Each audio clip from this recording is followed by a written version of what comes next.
Bonjour à tous et bienvenue. Nous démarrons le périple de ce matin avec l'hebdomadaire confidentiel qui parle de lutte contre l'insalubrité et nous présente le difficile pari de Joseph John Gouté. Réuni le 25 février au cours d'une concertation multipartite, le Premier ministre a donné une semaine aux ministres, aux maires de la ville et aux maires d'arrondissement de Yaoundé pour présenter un plan spécial d'assainissement de la capitale politique. Jusqu'où peut-il aller? C'est une interrogation. C'est d'ailleurs la principale question qui alimente les conversations dans les chaumières parce qu'elle résonne comme du déjà entendu au sein du corps social.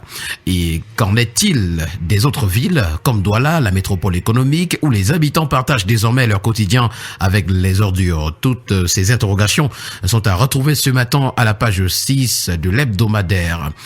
Également dans les colonnes de Le Confidentiel ce matin, on parle de développement économique. Retrouvons les freins qui plombent le Cameroun. Et puis tournée parlementaire, c'est le sénateur Mangazan qui est chez les siens. Ce matin, le quotidien Vert Émergent s'intéresse à la conquête des taudis et nous présente la haine comme méthode de captation du pouvoir. C'est à retrouver en page 5. En page 2, c'est la production énergétique qui intéresse. Le barrage de Natigal, désormais à plan régime. Pour le quotidien bleu, Daman Mana le jour ce matin, on parle du statut spécial, comment les communes du Nord-Ouest fonctionnent. L'autopsie du fonctionnement en 2024 des services régionaux, communaux et déconcentrés de l'État par la publication du 4e rapport du Public Independent Conciliator auprès de la région du Nord-Ouest nous est présenté ce matin à la page 5 du journal. Pour Cameroun Tribune, on parle de la nouvelle carte nationale d'identité et c'est Paul Biya qui fixe les règles. 2 décrets signés vendredi dernier par le président de la République du Cameroun consacrent aussi bien la modernisation et la simplification du processus que la sécurisation des différentes pièces produites par les instances habilitées. Les textes détaillent également les caractéristiques techniques de la CNI et autres titres identitaires comme la carte de séjour, la carte de résident, la carte de réfugié, la carte professionnelle de police et la carte nationale d'invalidité. Voilà donc une information à retrouver ce matin au complet en parcourant les pages 3 à 9. Avec le quotidien régional d'information du Nord Cameroun, l'œil du Sahel de Guiba et Gatama ce matin, on s'en va dans le maillot d'Anaï et nous retrouvons là-bas des polémiques autour du soutien de l'État aux élèves sinistrés. C'est à retrouver en page 3. Les villes de Douala et de Yaoundé occupent la première place ce matin à la grande une du premier quotidien économique de la zone CEMAC, l'économie. Retrouvons ces projets de mobilité urbaine qui font du surplace depuis des années.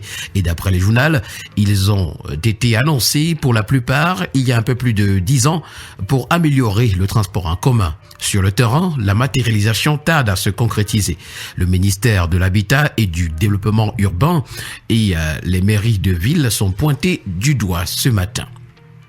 On parle également ce matin dans les colonnes de l'économie des rencontres économiques du Cameroun. Les leçons de la première édition sont tirées ce matin à la page 5. Avec le quotidien d'information républicaine, le drapeau, on parle également de la mobilité urbaine et c'est Douala qui s'inspire de Dakar. Dans le but d'améliorer la mobilité urbaine, le Cameroun envisage d'adopter le système Bus Rapid Transit, BRT, inspiré du Sénégal. Célestine Ketia-Cortez, ministre du Développement urbain, de l'Habitat, a effectué une mission à Dakar, c'était du 22 au 28 février 2024 pour étudier cette technologie avec l'ambition de moderniser les transports en commun à Douala. Ville en pleine expansion, confrontée à des défis croissants en matière de mobilité. C'est à retrouver ce matin en page 3. En petite une, on parle du Ballon d'Or camerounais 2024. Tindo, John Bosco et Naomi Eto'o sont au firmament à la page 11 de Le Drapeau. Avec le journal Le Repère, on parle des produits pétroliers et c'est la Sonara qui amorce sa réhabilitation. Endommagée par un incendie dans la nuit du 31 mai au 1er juin 2019, la Société nationale de raffinerie entame officiellement les activités de reconstruction. L'annonce a été faite le 27 février 2025 par le directeur général El Hadj Bako Aruna au cours de la présentation des vœux. Le quotidien Econews, comme à l'accoutumée, nous présente 2 unes à sa page de présentation. La première s'intéresse également à la Sonara, où le DG Aruna Bako est l'artisan de la Renaissance face aux défis financiers. Pour sa deuxième une ce matin, Econews s'intéresse à la ville de Baganté, Petit Paris, aux plaibeillantes. La ville des contrastes au plan économique et social est à retrouver ce matin. Le quotidien, l'info à chaud pour sa part, revient sur la sortie du professeur Owen Guigny à l'émission Libre Expression sur Info TV. NS Ouandier est une vache sacrée et on vénère une vache sacrée. C'est à retrouver à la page 8, l'information au complet. Avec le tri hebdomadaire La Voix des Jeunes ce matin, on s'intéresse également au Ballon d'Or camerounais 2024. La désillusion pour Nathan Douala est à retrouver. L'attaquant du club fétiche Lyon Sport Academy, Tindo John Bosco, succède à Emmanuel Marop en remportant le prestigieux Ballon d'Or camerounais devant le controversé milieu de terrain de Victoria United, Wilfried Nathan Douala, pourtant annoncé favori par plusieurs médias.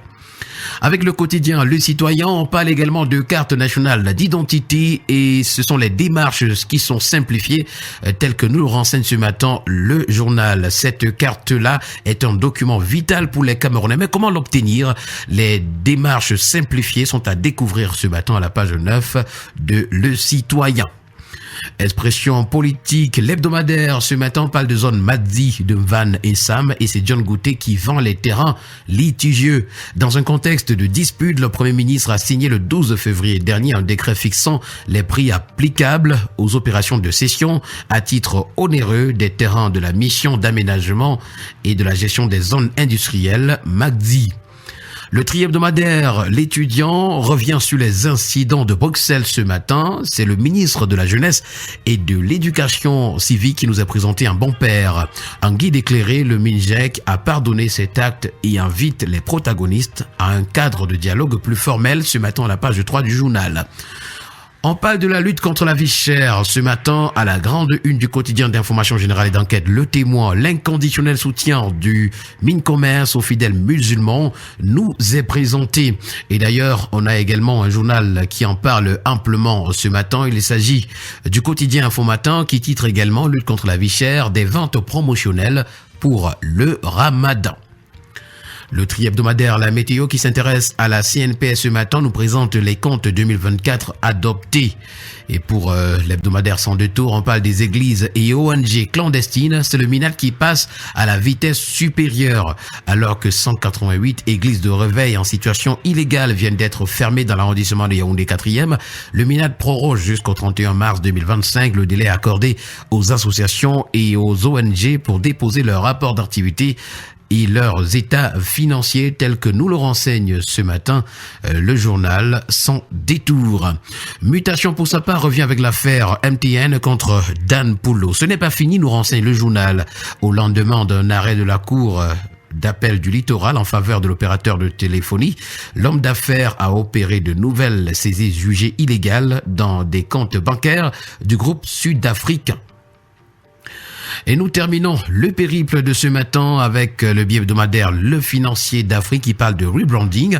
C'est Banque Atlantique Cameroun qui devient AFG Banque Cameroun. L'établissement de crédit procède ce lundi 3 mars 2025 à Douala au changement de son identité visuelle et sa raison sociale au cours d'une cérémonie officielle présidée par le ministre des Finances. Voilà qui met en terme à cette première sortie de la semaine de la revue de la presse camerounaise. Merci à vous, mesdames et messieurs, d'avoir été à l'écoute ce matin. Bon début de semaine à tous.